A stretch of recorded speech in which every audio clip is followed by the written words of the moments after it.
7절부터 보겠습니다. 빌립보서 1장 7절로 11절까지. 1장 7절 내가 너희 무리를 위하여 이와 같이 생각하는 것이 마땅하니 이는 너희가 내 마음에 있음이며 나의 매임과 복음을 변명함과 확정함에 너희가 다 나와 함께 은혜에 참여한 자가 됨이라. 내가 예수 그리스도의 심장으로 너희 무리를 얼마나 사모하는지 하나님이 내 증인이시니라. 내가 기도하노라 너희 사랑을 지식과 모든 총명으로 점점 더 풍성하게 하사 너희로 지극히 선한 것을 분별하며 또 진실하여 허물 없이 그리스도의 날까지 이르고 예수 그리스도로 말미암아 의의 열매가 가득하여 하나님의 영광과 찬송이 되기를 원하노라. 아멘까지 보겠습니다. 지금 사도 바울과 빌립보 교회 성도들 간의 이 관계가 아주 특이하고 좀 신비로운 관계예요. 어떤 점에서 그러냐면은 오늘 그 8절 말씀 보면 내가 예수 그리스도의 심장으로 너희 무리를 얼마나 사모하는지, 사도 바울이 빌립보 교회 성도들을 너무너무 사모하는데 얼마나 사모합니까? 예수 그리스도의 심장으로 사모한다는 거죠. 그러니까 막 심장이 터지도록, 빌립보 성도를 생각하면 심장이 터질 것 같아. 그렇게 사랑한다는 거예요. 그러니까 이런 사랑의 관계라고 하는 것은 인간 세상에 없는 좀 특별한 사랑이죠. 우리가 누구를 만나고 싶을 때 막 심장이 두근두근 뛰고 그런 적 있잖아요. 뭐 누구를 사귈 때, 아주 어렸을 때, 교회 다닐 때 가끔 한 번씩 뛰어보고, 또 지금은 그냥 주일이니까 와야 된다라는 그런 마음으로 하기도 하지만, 아무튼 우리의 심장이 막 뛸 정도로 그렇게 사모하는 모임, 만남이 이렇게 있습니까? 교회 처음 나올 때도 좀 그렇잖아요.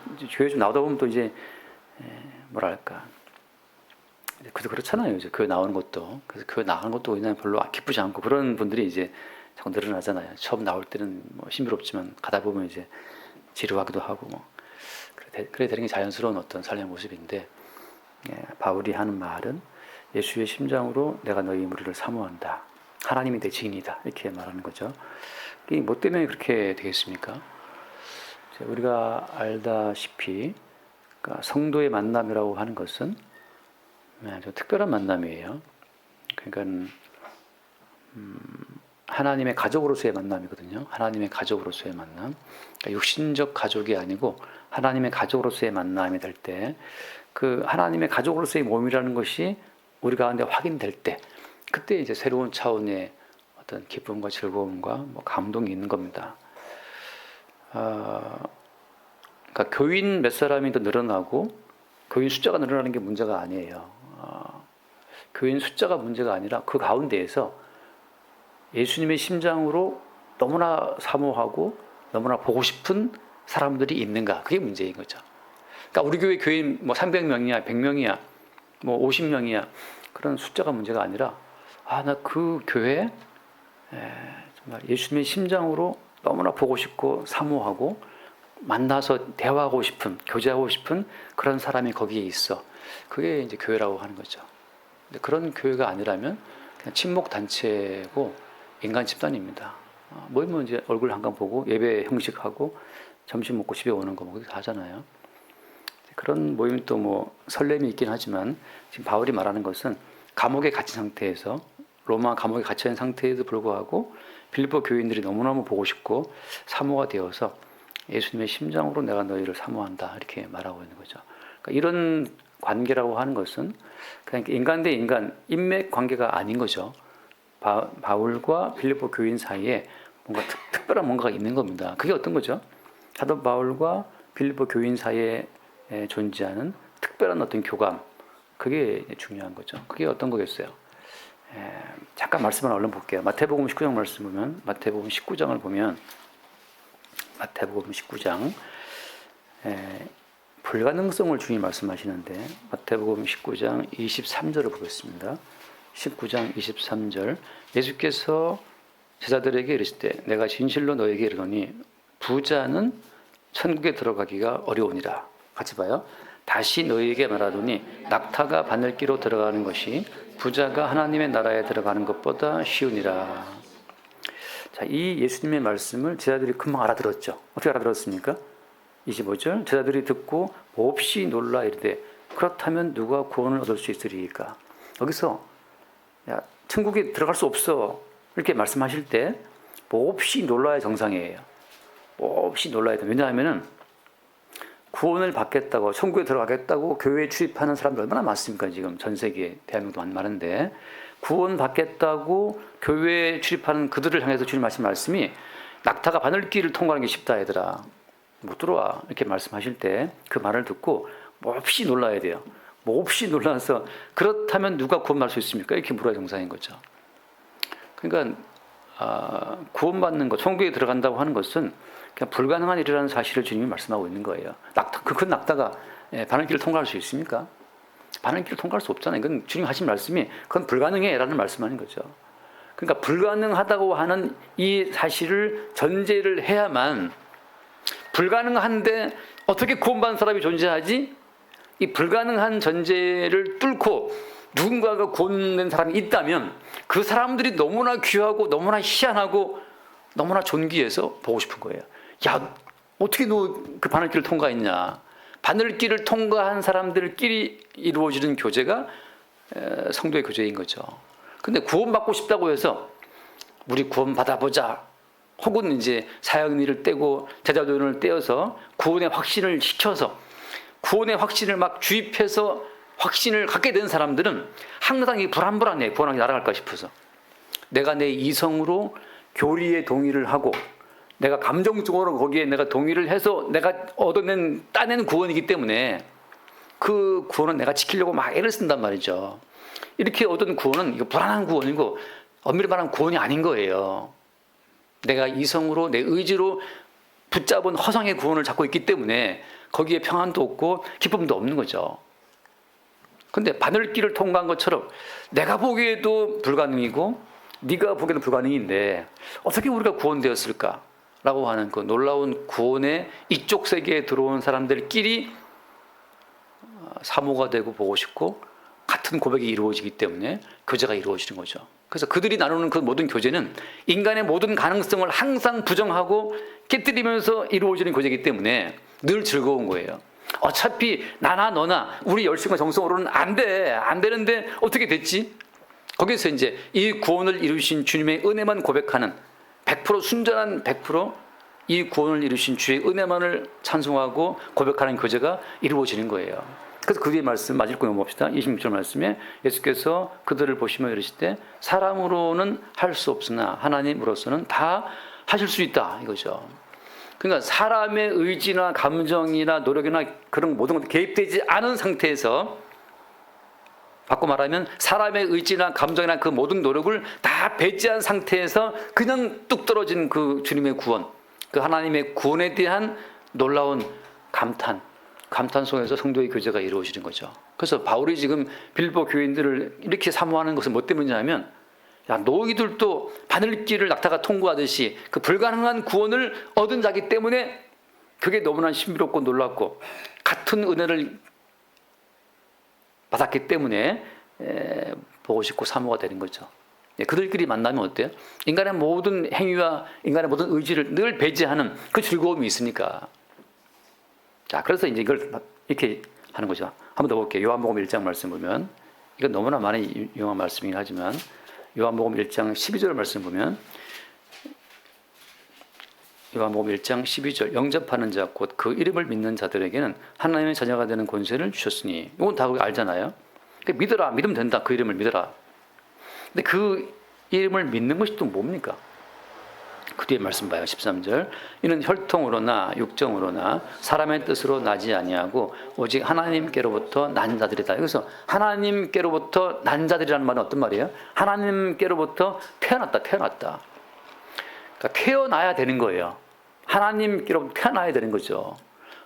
성도가 된다고 하는 것은 하나님께로부터 태어나는 겁니다.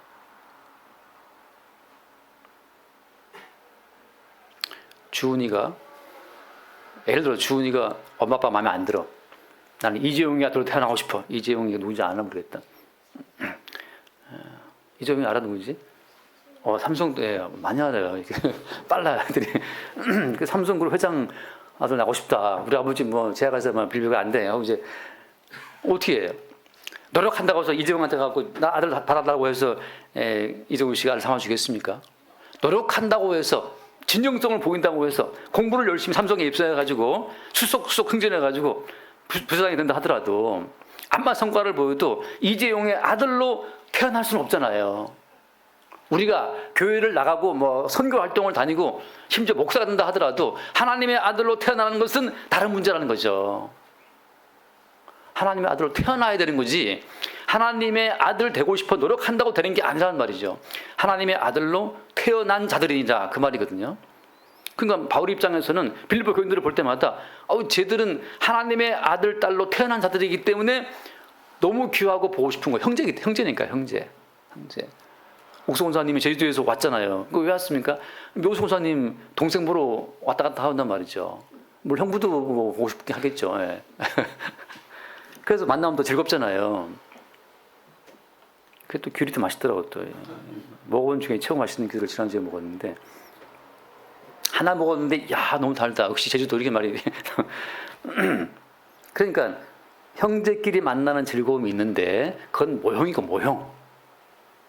모형이기 때문에 형제끼리 만나면 또 돈 문제 개입되면 깨지기도 하고 안 보기도 하고 뭐 싸우기도 하고 한단 말이죠. 근데 하나님께로부터 태어난 형제 자매들의 만남이라고 하는 것은 모든 인간이 죄인으로 말미암아 사망에 들어간다는 그 사실을 전제한 만남이기 때문에 피차에 어떠한 기대도 없어요. 어떠한 기대감이 없이 오직 저 친구를 위해서, 저 형제를 위해서 주님이 피 흘려 죽음으로 나았다고 하는 그 하나의 사실만으로 넉넉히 수용되는 관계라고 하는 거죠. 태어나야 되는 거지. 그 태어남 자체를 인간의 열심과 의지로 뭐 설득으로 그게 되냐 말이죠. 복음을 증거할 때 이렇게 막 예수님이 이렇게 한다고 이렇게 설명한다고 해서 태어날 수 있습니까? 그렇지 않아요. 오늘날 설득과 이론으로 형성된 수없이 많은 교회들이 있죠.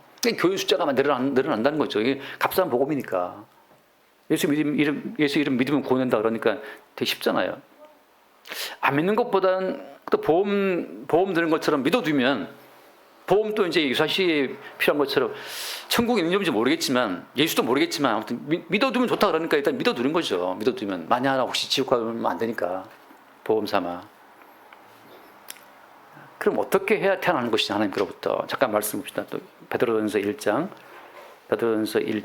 23절 말씀. 또 이제 한 수천 번은 본 말씀이죠. 베드로전서 1장 23절 너희가 거듭난 것은 썩어질 씨로 된 것이 아니요 썩지 아니할 씨로 된 것이니 살아있고 항상 있는 하나님의 말씀으로 되었느니라. 거듭난 것은 거듭났다는 말을 왜 쓰는 거예요? 일단 우리가 지금 부모로부터 태어난 몸이 있으니까 육신의 아버지와 어머니에 태어난 첫 번째 태어남 말고 거듭 태어난 거, 거듭난 하나님께로부터 태어나는 걸 말하고 있는 거잖아요. 하나님께로부터 태어난 것은 뭐라고 했습니까? 하나님의 말씀으로 되었다. 살아있고 항상 있는 말씀이 되었다라고 하는. 다시 말해서 하나님께로부터 태어난다는 것이 뭘 말하는 것이냐? 하나님이 무슨 태가 있냐 말이죠. 하나님이 무슨 뭐 배불러서 우리를 낳았냐? 뭐 어떤 거예요 그것이? 살아있고 항상 있는 하나님의 말씀으로 태어난다고 하는 거죠. 말씀을. 다시 말해 그 말씀이 우리 가운데 생명의 씨로 들어올 때 그때 새로운 생명이 들어오는 거예요. 근데 이제 문제는 늘 드릴 말씀이죠. 어떤 말씀을 말하는 겁니까? 성경에 이렇게 수없이 많은 말씀이 있는데 어떤 말씀이 우리를 하나님의 자녀로 태어나게 만드는 말씀이냐고 하는 거죠. 다시 봐요. 요한복음 5장. 지난주에 우리 문수사님이 했던 질문이신데 제가 늘 다 안다고 생각하시니까 막 넘어가는데 한번 읽고 넘어갈게요. 요한복음 5장 39절 같이 봅시다. 요한복음 5장 39절 너희가 성경에서 영생을 얻는 줄 생각하고 성경을 연구하거니와 이 성경이 곧 내게 대하여 전하는 것이다. 자, 여기서 모든 성경은 예수님을 증거한다고 돼 있잖아요. 근데 여기서 말씀하시는 성경은 뭘 말하는 거죠? 신약의 구약이에요. 여기서 말씀하는 성경은 이게 구약이죠, 구약. 예수님 때는 아직 희생이 없었기 때문에. 그러니까 여기서 예수님 하신 말씀이, 야, 구약 성경에 나오니 모든 구약 성경은 이것은 역사 이야기가 아니고 나를 증언하는 거야 라고 말씀하는 거예요. 그러니까 우리는 창세기를 펼쳐도 어때요? 창세기가 뭘 증언한다고요? 창세기 모든 말씀이 예수를 증언하는 거죠. 그러니까 제가 사사기를 보고 자꾸 예수를 말하니까, 물상님 지난주에 사사기를 보고 자꾸 예수를 말씀하시니까 그게 처음에 약간 언뜻 안 닿았다는 거죠. 그러니까 이해되죠. 사사기, 출애굽기, 레위기, 민수기 전부 다 예수를 증언하는 말씀들이기 때문에 성경 어디를 펼쳐도 그 성경은 누구를 증언하고 있다? 예수를 증언한다는 거죠. 그러니까 여기서 우리를 하나님의 아들, 딸로 태어나게 만드는 그 말씀은 어떤 말씀이에요? 결국 예수님을 증언하는 그 모든 말씀이 우리를 나게 하는 겁니다. 다시 말해서 성경 말씀을 통해서 교회를 말해버리면 교인 만드는 거예요. 제가 설교를 하는 것은 교인 만들려고 설교를 하는 게 아니에요.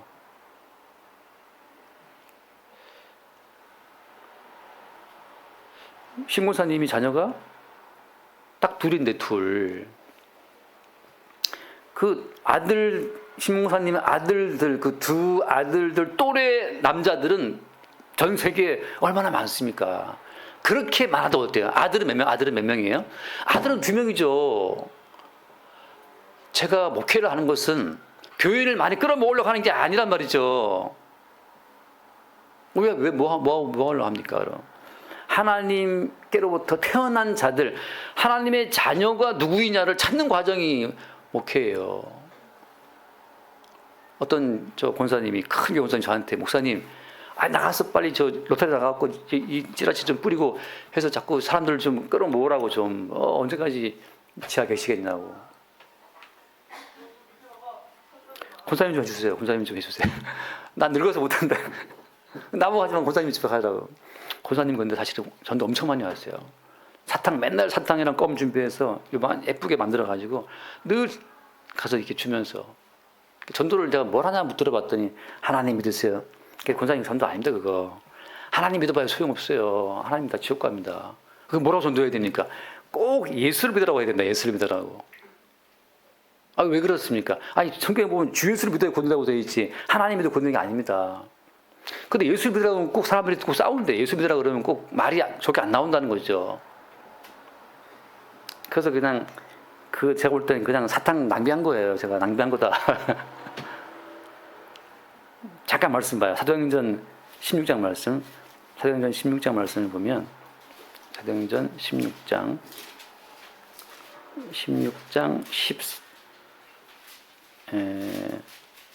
몇 절을, 16장 14절 같이 봅시다.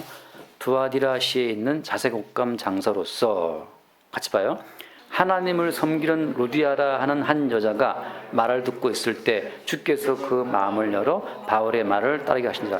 여기서 지금 중요한 건 뭐냐? 루디아라는 이 여자가 어떤 여자입니까? 앞에 뭐라고 지금 붙어 있어요? 하나님을 섬긴다고 돼 있잖아요. 하나님을 섬기면 됐지, 왜 바울이 증거하는 복음을 또 들어야 되는 거예요? 무슨 말이냐? 하나님을 섬겨봐야 소용없어요. 그 하나님이라는 개념 자체가 너무나 많은 사람들한테 하나님 그러면 그냥 각자 떠오르는 다 있단 말이죠. 하나님이 어떤 분이냐 자체, 보이지 않는 하나님을 이 땅 가운데 나타내신 하나님의 진짜 모습이 뭐예요? 실체가 예수라고 하는 거죠. 하나님을 섬기고 있는 루디아한테 굳이 하나님이 바울을 보내서 십자가의 복음을 듣게 하신 건 뭐 때문이에요? 모든 성경이 예수를 증거하기 때문에 그 예수를 증거하는 말씀을 들어야 하나님의 진짜 딸로 태어날 수 있기 때문이에요. 루디아도 하나님을 섬긴다는 그 말을 봤을 때 성경을 읽었고, 그죠? 말씀을 읽었고, 뭔가 믿고 있는 거예요. 하나님 말씀을 듣고 하나님을 믿고 있지만 아직 그는 어때요? 하나님의 딸로 출생한 적이 없는 사람이죠. 뭐 때문에? 모든 말씀이 예수를 증거하니까, 예수 그리스도를 증거하는 그 말씀으로만 하나님의 자녀로 태어나기 때문이에요. 그래서 바울이 모든 성경을 풀어서 예수를 증거하니까 그 예수의 말씀을 듣고 주께서 마음을 열어 바울의 말을 따르게 한 거죠. 그래서 어때? 그 다음에 나온 말씀처럼 세례를 받은 거죠. 세례를 받고 복음을 증거하는 데 참여하게 된 겁니다. 하나님 믿는 것이 아니고 누구를 믿어야 되는 거예요? 주 예수 그리스도를 믿어야 되는 거예요. 어떤 예수 그리스도를? 자, 다시 이제 그러면 좀 더 자세히 말해서 모든 성경이 예수를 증거하는데 더 정확히 말하면 어떤 예수를 증거하는 겁니까? 모든 성경이 증거하는 어떤 예수예요? 방금 답이 나왔지만 한 번 더 읽읍시다. 고린도전서 2장 말씀에 고린도전서 2장 1절 말씀. 2장 1절. 형제들아 내가 너희에게 나아가 하나님의 증거를 전할 때 말과 지혜의 아름다운 것으로 아니하였나니. 같이 봅시다. 내가 너희 중에서 예수 그리스도와 그가 십자가에 못 박히신 것 외에는 아무것도 알지 아니하기로 작정하였습니다. 예수님과 그의 십자가에 못 박히신 것 외에는 아무것도 난 작정했어. 알지 않기로. 그 말은 무슨 말이에요? 모든 성경이 예수를 증거하는데 어떤 예수를 증거하는 겁니까? 십자가에 못 박히신 예수를 증거한다고 하는 거죠. 다시 말해서 십자가에 못 박히신 예수 그리스도를 믿는 그 말씀만이 우리를 거듭 태어나게 만드는, 하나님의 자녀로 다시 태어나게 만드는 말씀이라고 하는 거예요. 어떻게 태어나는 것이냐? 십자가에 죽임당하신 예수 그리스도를 믿는 그 말씀으로 우리를 다시 태어나게 하시는데, 그 모든 말씀이 어떻게 우리 가운데 역사하시기에 우리를 새롭게 나게 하시는 겁니까? 한번 읽어봅시다. 히브리서 말씀, 히브리서 2장 말씀, 히브리서 2장. 하나님이 우리를 자녀로 우리를 만드시는 그 태, 그 어머니의 태처럼 하나님께서 우리를 자녀로 낳으시는 그 태가, 진통 끝에 낳으시는 그 태가 뭐냐? 히브리서 2장, 네, 또 몇 절 줬습니까? 예? 11절이네. 같이 봅시다. 거룩하게 하시려는 이와 거룩하게 함을 입은 자들이 다 한 근원에서 난지라. 그러므로 형제라 부르시기를 부끄러워하지 아니하시고. 자, 거룩하게 하시는 예수 그리스도와 거룩하게 함을 입은 성도들이 다 한 근원, 한 근원이 어디를 말하는 거예요? 이 한 근원이 십자가를 말하는 건데, 다시 말해서 예수님이 십자가에 못 박혀 죽임 당하시는 것처럼 너희들도 십자가에 죽임 당에 마땅한 자임을 아느냐라고 하는 거예요.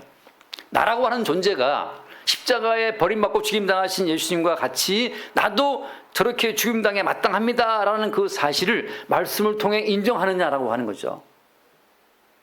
나는 잘 살아야 되고 복받아야 되고 우리 가정은 문제가 없어야 하고 그리고 넉넉히 천국에 들어가야 되고, 그렇게 우리를 바라본다면 그것은 이미 예수님과 같은 태가 아닌 거예요. 예수님께서 하나님의 아들로 입증된 그 태, 십자가에 죽임당하는 그 진통하는 그 십자가의 태 속에 우리 모두가 함께 들어가 있을 때, 그때 무엇이 확인되는 거죠? 우리에게는 하나님 보시기에 어떠한 가치도 없다는 사실. 다시 말해서 하나님 보시기에 우리 모두는 어때요? 예수를 십자가에 못 박아 죽이듯 우리 모두가 하나님 보시기에 죽어 마땅한 자라는 사실이 확인될 때, 그게 아멘으로 다가올 때, 그 사람은 지금 예수님과 같은 태에 들어간 자예요. 신대원 시험대원 다닐 때 전사님들이 부름받아 낯선 이 몸 어디든지 가오리다 찬송하잖아요. 그리고 하는 말이 아골골짝 밴드라도 뭐 아무튼 굉장히 막 비장하게 찬송을 불러요. 시험대원 가면 그 대부분 이제 남자 전사님들이니까 한 1000명 넘게 막 쩌렁쩌렁 막 하지 막 남자들만. 근데 그 같은 전사님 한 분이 그 다음날 막 입이 이렇게 나왔어요. 왜 뭔 일이 있냐? 부부싸움을 막 격렬하게 해가지고 집에 의자를 집에 떠서 깨버린 거예요. 의자를 던져버린 거예요. 그 전날 어디든지 가오리다 아골골 빈다고 했는데, 아니 그 마누라 그 사모님 그 잔소리를 그걸 못 견뎌? 지금 무슨 말인가 하면 이런 거죠. 우리의 이 인식 가운데 야 십자가에 나 죽어만큼 죽어야지. 근데 주님께서는 절대 그 십자가를 우리에게 이론으로 주신 것이 아니고, 이론이 아니라 실제 상황으로 우리를 집어넣으시는 거예요. 실제 상황으로 우리에게 누가 침을 뱉고 모욕적인 말을 하고 멸시하는 말을 하고 누가 주먹으로 한번 때리고 치고, 믿었던 사람이 베드로가 예수를 부인하듯이 나를 내 발등을 찍고, 그런 상황 속에 들어갈 때 그게 우리를 지금 십자가의 모태로 주님이 집어넣으시는 살아있는 말씀의 과정이라고 하는 거예요. 아까 봤잖아요. 살아있고 항상 있는 말씀으로 우리를 어떻게 했다? 낳았다고 한단 말이에요. 어떤 새로운 시로. 살아있고 항상 있는 말씀이기 때문에 성경책에 활자로 갇혀있는 말씀이 아니고 살아있는 말씀이 우리 가운데 운행하시면서 그 아내와 직사하게 싸우게 만드는 거예요. 그 아내의 멸시하는 말을 들으니까 못 견디겠는 것이지. 그래서 옆에 있는 의자를 차마 이제 전사님 체면이 마누라를 못 드리겠으니까 옆에 있는 의자를 들어가지고 그 의자도 그 흔들 의자 그 무거운 의자를 어떻게 들었니 장사의 힘이. 그러니까 이제 분노 가운데 힘이 올라오니 삼손 같은 벼락이 올라와서 그걸 깨버린 거예요 의자를. 남편들이 운전할 때 아내분들 옆에서 너무 바가지 긁으면 안 돼요. 제가 그때 대화했던 그 남편 그 교인은 뒤에 애기 엄마가 와이프가 애기를 안고 너무 바가지 긁어갖고 그대로 차를 몰고 저 전력으로 가고 싶었는데 뒤에 애를 안고 있기 때문에 차마 못 갔다고 말을 하더라고. 그래서 제가 야 운전할 땐 좀 제발 조심해라 이 자매들이요. 핸들 쥐고 있는 자를 좀 마음 편하게 해드려야지 왜 그러느냐. 그냥 어떻게 하려고. 지금 준이도 겨우 살아있는 거예요 지금. 그러니까 이게 얼마나 이율배반적이에요. 활자화된 인식론적 믿음은 주를 위해서 어디든지 가겠다, 뭐든지 하겠다, 십자가에 나는 죽음마다 맞습니다. 다 뭐 개뿔 같은 소리하고 앉아 있는 거예요. 주님은 십자가의 모태로 우리를 집어넣을 때 살아있고 항상 있는 말씀을 동원해서 환경을 동원해서 만남을 동원해서 사건을 통해서 우리를 집어넣으시는 거예요. 어디로? 아버지께서 우리를 버리시는 십자가의 현장으로 우리를 집어넣으시는 거죠. 제가 지난주에 한 반나절 동안 제가 좀 너무 힘들었어요. 들으시면 웃기겠지만 이거 목사가 그때 가슴이 철렁했어요.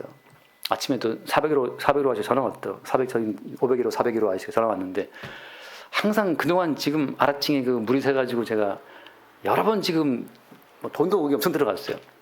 딱 전화 오는데 가슴이 철렁한 거. 또 뭐가 새나보다. 역시나 죄송한데 목사님도 지금 물이 새고 있어요. 알겠습니다. 그리고 이제 제가 교회 나와서 반나절을 꼬박 주여 왜 나를 버리시나이까. 어찌하여 나를 이렇게 그렇게 하시나이까. 지금까지 그 물 새가지고 지금 꼬라박은 돈이 몇백이고 지금 몇 번째 이렇게 지원 주신 의자 다 지금 그 온수 잠가놓고 지금 못 쓰고 있어요. 애들도 다 지금 샤워 잠깐 온수 켰고 잠깐 샤워를 다 잠궈야 돼 지금 아직 물 새니까. 그래서 이 상황이 순간 일단 수용이 안 되는 거죠. 열받아가지고 제가 주님 너무 하신다 이거 진짜 이러면서 이제 식대 보면서 반나절을 꼬박 있는 중에 반나절쯤 지나니까 이제 정이 돌아오면서 주님 참새 2마리가 떨어진 것도 인도하시는데 어쩌고 하면서 이제 이게 또 살아나는 거예요. 그걸 흔히 하는 말로 이거 지나가리라. 그런 말 있죠. 뭐 이것도 지나가리라. 지나가겠죠. 아직 안 지나갔어요. 그 고치시는 분이 수리하시는 분이 저 어디 지금 요양병원 화장실 고치고 있다고 일주일 뒤에 온다고 또 해갖고 일주일 동안 기다려야 되는구나. 일주일 동안 지금 계속 온수 장갑도 타고 있어요. 자 무슨 말이냐 핵심은 이겁니다. 모든 성경은 예수를 증거하는데 어떤 예수를 십자가 예수를 증거하는데 그 십자가 예수를 증거하는 그 모든 말은 활자해야 되는 문자가 아니고 어떻다? 살아있고 항상 있는 말씀이기 때문에 그 모든 말씀이 운행하시면서 우리를 어디로 집어넣으신다? 십자가의 현장으로 집어넣는다는 거 하는 거죠. 십자가 현장에 들어가게 되면 어때? 들어가게 되면 처음에 원망 올라옵니다. 왜 이 말을 왜 하냐면 예수님께 못 박히실 때 양쪽에 강도가 있었는데 처음에는 두 강도가 다 어때요? 다 원망했어요. 둘 다. 마태복음에 나와 있습니다. 두 강도가 다 원망하다가 그 중에 한 강도가 웬일인지 이렇게 우리가 망하는 것은 당연하거니와 라는 고백을 합니다. 그러면서 예수님은 왜 죽는 것이냐 하면서 예수님의 십자가의 죽음에 동참을 해버려요. 이렇게 우리가 망하는 것은 어떻다? 한번 말씀 누가복음 23장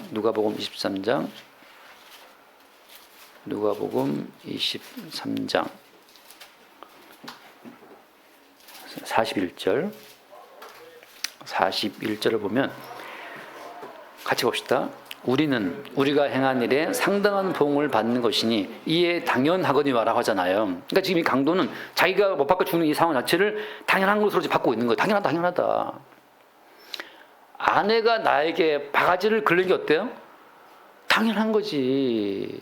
그게 왜 의자로 던질 일이야 라고 하는 거예요. 주의 말씀은 지금. 그래서 지금 달라다른 것이 아니고 무슨 말입니까? 살아있고 항상 있는 말씀은 그렇게 우리를 그런 상황 십자가의 이 모태 속에 집어넣어서 처음에 원망하고 반항하다가 어때요? 결국에는 이게 당연하구나 이게.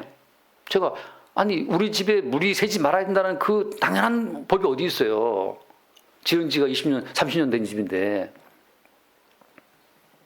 저 그때 어떤 분이 그러더라고요. 그러면 처음부터 이 옛날 집인 걸 모르고 여기 들어오셨어요? 그러더라고. 할 말 없잖아요. 그럼 새 집으로 가지 왜 여기 들어왔어? 그거예요.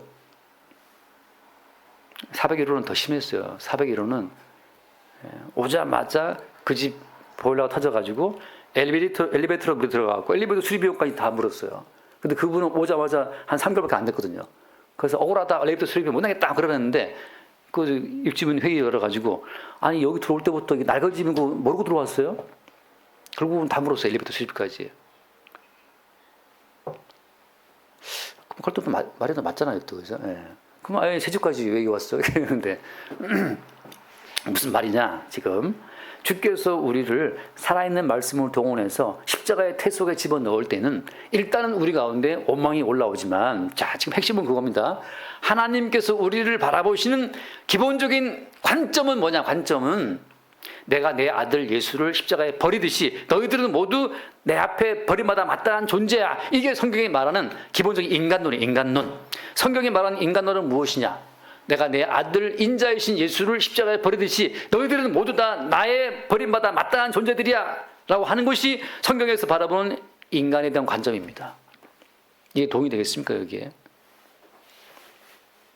홍익인간을 말하는 인내천을 말하는 그런 사상 가운데 이동이 되겠습니까?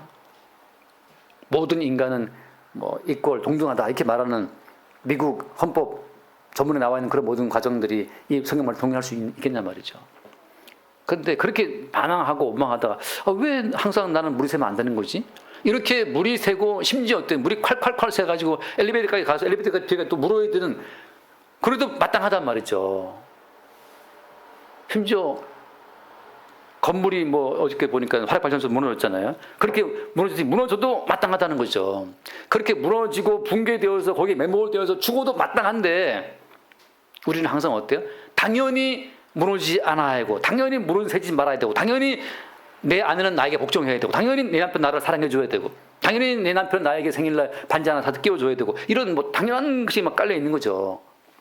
그러나 하나님께서는 우리를 십자가의 모태에 집어넣게 되면 너희를 향한 나의 기본 관점은 이렇게 버림받고 죽는 것이다라는 사실을 알게 하시는 겁니다. 그래서 지금 이 강도가 우리가 행한 일에 상당한 보응을 받는 것이니 이것이 이에 어떻다? 당연하거니와 이 강도가 비로소 자기에게 주어진 십자가의 이 형물 자체를 어때요? 당연한 것으로 수용하는 순간 그런 십자가의 모태에 들어가서 하나님의 아들로 출생하게 되는 겁니다. 우리에게 주어지는 모든 상황이 사실은 하나님의 저주예요. 저주. 여러분 우리 착각하지 맙시다.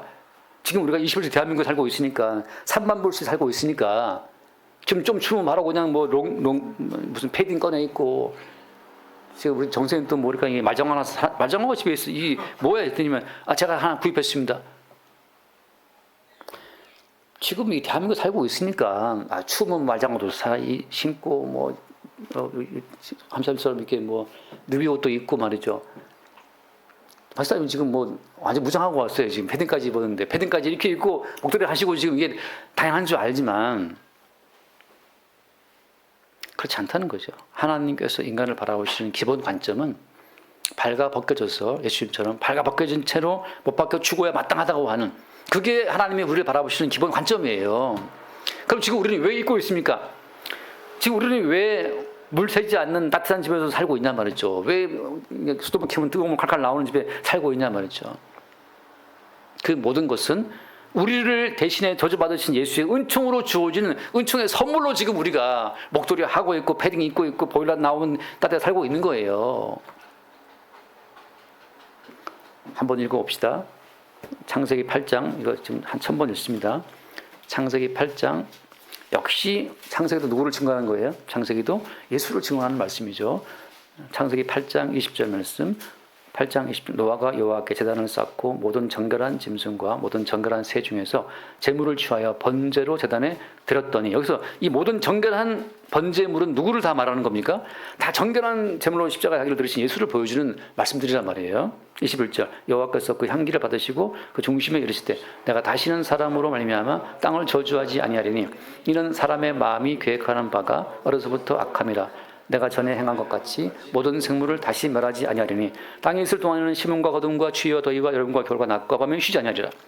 자, 여름과 겨울과 낮과 밤과 추위와 더위와 그다음에 다 살아가는 이 모든 삶의 모든 이 혜택들은 정결한 제물로 자기를 불태워 드린 정결한 제물 덕분이잖아요. 다시 말해서 오늘 우리가 지금 이렇게 더위와 추위와 시름과 어둠을 다 이 살아가는 이 모든 것은 정결한 제물로 자기를 십자가에 들이신 예수의 희생으로 말미암아 주어진 은총의 선물이란 말이죠. 지금 이게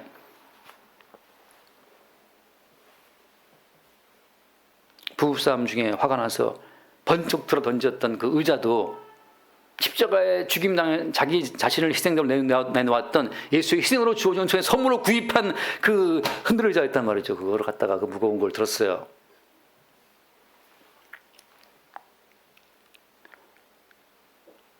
지금 누워있는 집 한 칸, 내가 뭘 씹었더니 거두었어. 내가 주식에 넣었더니 좀 올랐어. 거두었어. 다 뭐 때문입니까? 그냥 정결한 제물로 자기를 십자가에 내주신 예수의 희생으로 주어지는 은총의 선물로 지금 우리가 살고 있단 말이죠. 여기서 주님께서 그동안 너의 모든 삶의 기반 자체가 나의 십자가의 희생 덕분이었다는 사실을 알게 해주기 위해서 성도의 삶 가운데 하나씩 은총의 혜택들을 삭제하고 지워나가시는 과정으로 주님 우리를 인도하시는 겁니다. 그게 어떤 과정이에요? 그게 애굽에 주어진 10번의 재앙이고 그게 마지막 때에 나와 있는 심판들이라고 하는 거죠. 잠깐 말씀 봅시다. 요한계시록 6장 말씀. 요한계시록 6장 1절. 또 내가 보면 어린 양이 7인 중에 하나를 떼시는데 어린 양이 예수를 말씀하시는 겁니다. 그때 내가 들으니 내 생물 중에 하나가 울음소리 같은 말인데 오라 하기로 2절 봅시다. 이에 내가 보니 흰 말이 있는데 그 탄자가 활을 가졌고 멸망을 받고 또 나가서 이기고 또 이기려고 하더라. 흰 말을 타고 우리에게 선포하시는 거예요. 너의 모든 삶의 기반은 너의 노력과 너의 열정에 있는 것이 아니고 정결한 제물로 십자가에 자기를 내주신 예수의 희생에 너의 모든 삶의 은총이 있어. 이 사실을 흰말 탄 자가 우리 가운데 알게 하시는 거예요. 제발 내가 노력했으니까 살아왔을 거야. 그 미신에 속지 마세요. 가끔 엄사님 나오셨는데 말씀 들어보면 젊을 때 돈 좀 벌었다는 자랑을 가끔 저한테 하시더라 했어요. 돈 좀 벌었다 이렇게 하시는데 자랑은 아니고 이제 과거 말씀하시는 거죠. 그런데 지금 뭘 모르시는 겁니까? 정결한 제물로 십자가에 자기를 들이신 예수의 희생으로 그나마 그 돈을 벌고 살아왔는데 이제 와서 내가 열심히 해서 살았다는 사업에 살았다는 것으로 말씀하시니까 누구의 은총을 가리는 거예요? 예수의 십자가 은총을 가리는 거죠. 주께서 흰만을 타고 천사를 내보내서 계속 이기려고 하시는 거죠. 야, 너의 힘과 너의 의지, 너의 노력으로 지금 돈 벌어 사는 게 아니고 십자가에 죽임당한 나의 희생으로 네가 살고 있는 것이라는 사실을 자꾸 알리고 선포하는 것이 흰 말이에요.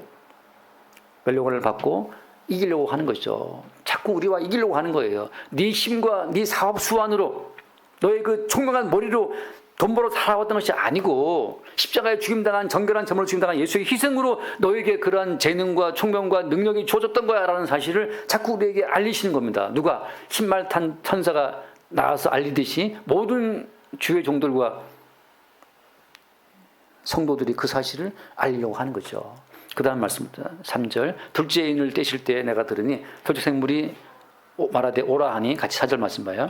이에 다른 붉은 말이 나오더라. 그 탄자가 허락을 받아 땅에서 화평을 제하여 버리며 서로 죽이게 하고 또 큰 칼을 받았더라. 자, 드디어 이제 서로 죽이게 하고 칼로 휘두를 때 우리의 삶 가운데에서 다툼이 생기고 나를 죽이려는 자가 생기고 말에 칼이 왔다 갔다 할 때 그때 그동안 있어왔던 이 모든 평안도 정결한 제물로 죽임당한 예수의 은총이었다는 사실을 그때 아는 거예요. 화평이 무너질 때 말의 칼이 서로 왔다 갔다 할 때 꼭 이런 예수주님 같은 그런 칼로 잘라야 사람 자르는 겁니까? 말이 칼인데 말이 혓바닥이 칼인데 혓바닥으로 얼마나 사람을 많이 죽입니까?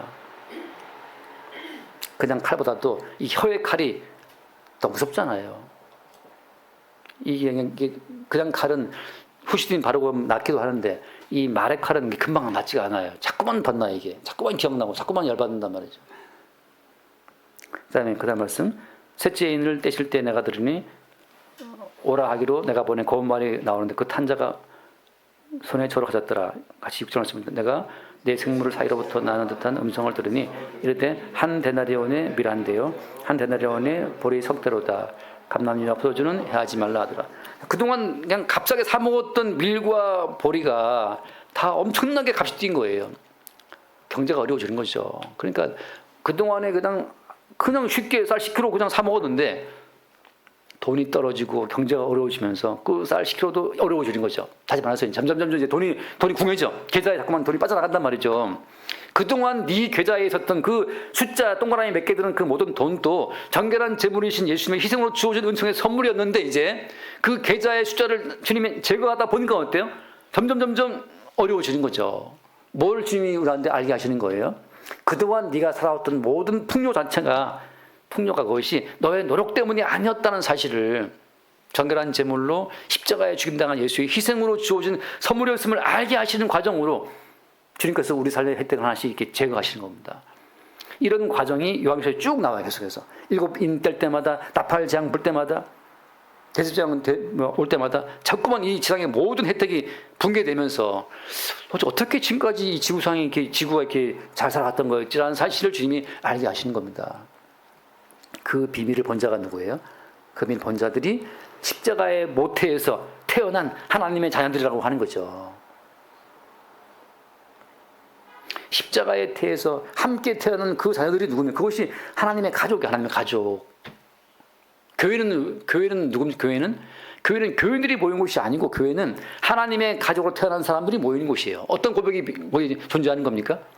나도 너도 모두가 다 십자가에 죽임당한 예수의 은총으로 지금 존재하고 살고 있음을 고백할 때 그게 성도의 몸이라고 하는 거죠. 교회 나와서 더 달라고 이렇게 떼쓰는 자들이 아니라 지금까지 살아온 것도 주의 은혜였음을 아침에 쭉 나오는데 나도 모르게 나오는 찬송이 지금까지 지내온 것 주의 크신 날 그 찬송이 나오는 거죠. 저는 나오는 대로 부르거든요. 가요도 나왔다가 가요 나오면 가요 묵상했다가 또 왜 가요 속에는 그러니까 인간들의 모든 그 어떤 생각이 다 들어가 있잖아요. 자고 나면 위대해지고 자고 나면 초라해지는 나라는 20세기 대한민국의 뭐 어쩌고 그 가사 있는데 그 자고 나면 위대해 자고 나면 초라해지냐고. 항상 우리의 자아는 흔들리잖아요. 뭐 좀 잘 되면 이제 막 우쭐했다가 안 되면 또 꼬라진단 말이죠. 그러니까 늘 우리는 위대해지고 초라해지는 반복이에요. 그게 예수를 모르는 모든 인간들의 보편적인 그냥 고백이란 말이죠. 시험 잘 보면 막 우쭐했다가 시험 못 보면 또 그냥 처박히고 그런 과정인데 지금 성도는 십자가의 모태에서 하나님의 아들 딸로 태어남으로 말미암아서 너나 나나 우리 모두가 그리스도 예수의 십자가의 희생으로 존재한다는 사실을 고백할 때 그 형제와 자매의 만남 속에서 어때요? 사도 바울이 예수의 심장으로 너희 무리를 얼마나 사모하는지 그 사모함이 생긴 겁니다. 그러니까 가족을 바라보는 기쁨인 거죠. 요한일서 5장 말씀. 요한일서 5장 1절 말씀. 요한일서 5장 1절. 예수께서 그리스도이심을 믿는 자마다 하나님께로부터 난 자니 또한 낳으신 이를 사랑하는 자마다 그에게서 난 자를 사랑한다. 이게 형제의 사랑이에요. 예수님이 그리스도를 믿는 자, 그렇죠? 하나님께로부터 태어난 자란 말이죠. 예수가 그리스도라는 사실은 어떤 겁니까? 그리스도라는 사실은 메시아라는 뜻인데 다시 말해서 우리 모든 삶이 가능한 그 원천은 예수라는 사실을 아는 자들이 그리스도를 믿는 자들이에요.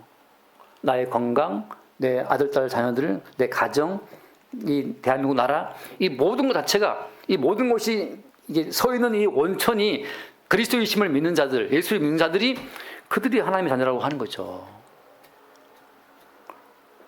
그러니까 가끔 저희 어머니도 이제 박정희 대통령을 좋아하시는데 박정희 대통령한테 좀 개인적으로 받은 은혜가 있어서 그렇게 하는데 박정희 대통령이 이 나라를 든든히 세워왔습니까? 아니란 말이죠. 아니라고요. 누굽니까 그럼 박정희가 아니면 유경수입니까? 뭐 전두환입니까? 아니고 누구예요? 예수께서 그리스도이심을 그리스도는 메시아. 다시 말해서 이 온 인류 대한민국 우리 모든 삶의 기반에 예수님의 희생이 있음을 아는 자들이 예수가 그리스도를 믿는 자들이에요. 제가 복음을 전해볼 때 참 특징이 정치 어떤 진영에 빠져서 그 유튜브를 많이 보는 분들이 복음을 안 들어요. 왜? 이미 우리나라 정치는 종교화되어 있습니다. 이미 우리나라 정치는 그냥 그 정치에서 따르는 그 어떤 그들이 곧 신이 되어버렸어요. 뭘 해도 그들은 옳아. 주님 무슨 말씀하시냐? 예수가 그리스도야. 예수가 메시아야. 너의 모든 삶이 대한민국이라는 이 삼만불 시대의 이 번영을 이루는 나라가 인류의 모든 이 어떤 존재함 자체가 이것이 메시아이신 그리스도 십자가에 죽임당하신 예수의 희생으로 주어지는 희생에 의해서 지금 이 모든 나라가 안정을 취하고 있는데 니들이 자꾸 딴 데 오해하고 있으니까 하나씩 내가 이거 뺀다 이거를 하나씩 빼니까 어때요? 갑자기 밀 한 대, 보리 석대 뭐한 대나리면 비싸지고 화평이 제주칼이 주어지고 자꾸 갈라지는 거예요. 모든 삶의 원천이 십자가에 자기 몸을 내주신 예수의 희생에 있음을 믿는 자들이 하나님께로부터 태어난 자들인데, 아니 정치인이 뭐라고 가다가 그냥 자고 나면 초라해질 사람들인데, 자고 나면 이제 지금 자고 다 감옥에 갈 수도 있는 사람들이잖아요. 물론 항소를 포기해서 안 될 수도 있는데 모든 상황 자체가 늘 이동적이에요. 무엇이냐? 예수께서 그리스도라는 사실을 내 가정과 내 나라와 내 교회와 내 모든 삶에 그 모든 생명의 원천이 십자가에 자기를 내주신 예수의 희생에 있음을 아는 자, 믿는 자들이 하나님께로부터 태어난 자들이라고. 태어난 자들. 그 태어난 자들이 어때요? 그들이 어때요? 또한 낳으신 이를 사랑하는 자마다 그에게서 난 자를 사랑한다. 똑같이 그 예수님의 태어난 사람들 또 사랑하게 되는 거죠. 같은 가치로, 너도 예수의 피 흘려 죽으심으로 산다는 사실을 네가 믿고 있구나. 아멘이구나. 나도 그 사실을 믿고 있는데, 우리 모든 삶의 원천이 십자가에 못 박혀 죽으신 예수께 있음을 믿는 자들끼리의 그 만남이, 그게 예수님의 가족끼리의 만남이 되는 거죠. 가족의 만남이에요. 제가 목회를 하는 것은 그 예수의 가족을 만나고 싶은 거지, 교인의 숫자를 채우고 싶은 게 아니란 말이죠. 교인 숫자 많으면 아주 피곤합니다. 원래 교인 숫자 많아본 적이 없어서 그런데, 예전에 좀 교회에서 이렇게 사람들 관리하고 있을 때 보니까는 힘들어요. 왜냐하면 사람들은 다 욕망을 받고 교회이기 때문에 자기 욕망이 이루어지지 않으면 그 불평과 원망과 그것이 끝도 없이 튀어나와요. 그걸 다 들어줘야 돼. 흔히 말하는 감스, 감정의 흐름유통. 저는 사실 할 말이 없거든요. 너 죽어마땅한 자야. 그거 딱 한마디. 그러니까 죽어마땅한 자지. 십자가에 너 죽어마땅한 자야. 그러면 참 게임 끝나는데, 나는 살아야 된다고 생각하니까. 우리 주아가 지난주 요약하는 가운데에서 재밌었어요. 주님이 검을 보내시면 모두 싸우게 된다 하고 거기다가 교회도 라고 딱 느낌을 찍었어요. 교회가 싸우는 거 당연한 겁니다, 여러분. 교회가 이렇게 시끄럽냐? 교회가 시끄러워야 교회예요. 왜? 주님이 검을 보내시기 때문에. 우리 교회는 평안할 거야. 아니, 교회가 시끄럽다고 스트레스 받지 말아요. 왜? 교회는 늘 주님이 검을 보내서, 아니, 아버지와 아들이 싸우게 하시는 분인데 주님이, 며느리와 시어머니가 싸우게 하시는 분이 주님이잖아요. 딸과 엄마가 싸우게 하시는 분이 주님인데, 하물며 그 교회는 당연히 싸우는 게 마땅하지. 우리 교회는 평안해야 되니까 교회가 왜 이럽니까? 위장 쓰고. 좀 성경을 늘 이렇게 말하잖아요. 당연히 싸우지, 분열이 있지, 의견이 안 맞지. 그게 이상합니까? 우리 모두가 다 죽어 마땅한 자고, 그래서 십자가에 죽임당하신 예수를 바라보는 거고. 그래서 지금 반도 못했는데 이 시간 한 줄도 몰랐어요. 근데 어쨌든 간에 지금 뒤에 얘기를 못했는데 다음 주에 한 번 더 할 수 있을 것 같긴 해요. 근데 지금 사도 바울은 그 예수님의 십자가의 피로 하나님의 아들로 태어난 그들이 그게 보고 싶은 거예요. 교인이 보고 싶은 것이 아니고, 자기 존재의 근원이 십자가의 피로 죽임당하신 예수의 희생에 있음을 아는 자들, 자기 존재의 근원이 십자가에 죽임당하신 예수의 희생으로 하나님의 아들로 태어났다는 사실을 아는 자들, 그들이기 때문에 예수의 심장으로 너무나 그들을 사모하는 거죠. 하나님의 가족, 그게 남은 자입니다. 마태복음에 나오잖아요. 누가 내 모친이고 내 가족이냐. 교인 많다고 가족입니까? 안 했잖아요. 젊은이 많다고 다 신문수 목사님 아들이냐 말이죠. 그냥 너무나 많은 젊은이가 있지만 아들 둘만 딱 찾는 것처럼, 제 군대 있을 때 저희 어머니 면회 오셔가지고 그 연배장이 그렇게 많은데 딱 아들만 봤대요. 아들만. 저기 내 아들이 있다. 딱. 아버지는 어디 그러는데 엄마는 딱 보고, 그냥 아버지는 아들을 못 알아봐. 근데 엄마는 딱 보고 아들을 맞췄단 말이죠. 주님께서 바라보실 때 교인이 1000명, 10,000명 있어도 주님께서 어때요? 주님께서는 내 가족, 내 아들, 내 형제 딱 찾으시는 거예요. 내 교회에 다니는 경력이 몇 년인데 다 필요 없어요. 십자가의 모태에서 주와 함께 죽고 주와 함께 태어난 자들을 주님이 찾고 계시는 겁니다. 우리 허상을 버립시다. 1000명이 있어도 아들은 하나예요. 노아 시대 때 그리 많아도 8명만 딱 구원받은 겁니다. 그런 것처럼 주님께서 지금 바울을 통해서 말씀하시는 거, 내가 예수의 심장으로 너희를 얼마나 사모하는지. 그러니까 지금 사도 바울은 바로 십자가의 모태에 태어난 그 성도이기 때문에 그렇게 보고 싶고 사모하는, 감옥에 있지만 보고 싶은 거예요. 날마다 우리의 교제가, 만남이 십자가의 태에서 거듭 태어난 그 성도와 성도의 만남과 될 수 있기를 바랍니다. 기도하겠습니다. 주님 감사합니다. 감옥에 수감된 사도 바울이 빌립보 성도들을 얼마나 사모하는지, 그 사모의 근원이 십자가의 모태에서 함께 태어난 형제요 자매이기 때문임을 말씀을 통해 다시 한번 생각해 봤습니다. 우리의 모든 삶이 예수의 십자가의 희생으로 주어진 은총의 결과물임을 늘 새롭게 깨달아 알고 주를 찬송케 하여 주옵소서. 우리 주 예수를 기도드립니다. 아멘.